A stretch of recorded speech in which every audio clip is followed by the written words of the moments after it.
Just like any other country prepares for the repudiation of an attack, but of course we are not a very big country, we do not have a very big army, and we do not have a very well endowed army with sophisticated equipment. So,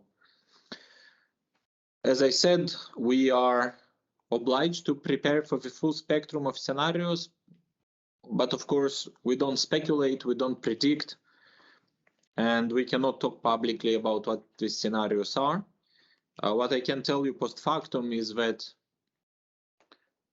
we've been preparing for potential refugee flows and diplomatic ways to react to a potential regional crisis since a few months before the war actually started.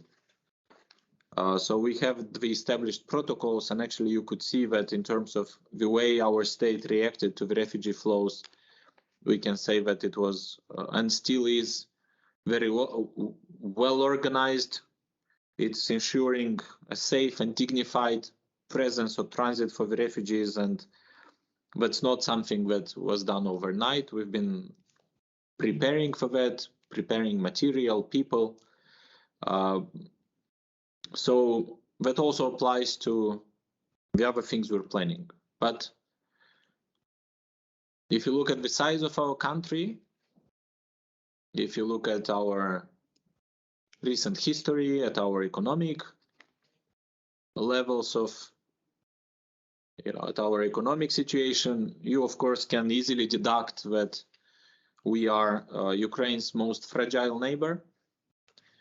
And our situation is of course complicated on all possible fronts. And our capacity to maintain this relative calm and stability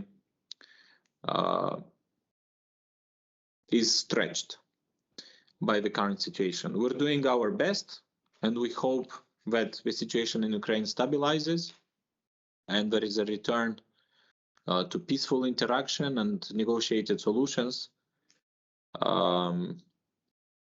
But of course, if this stabilization doesn't happen, that will be a tragedy, as I said, primarily for Ukraine, but also for Moldova.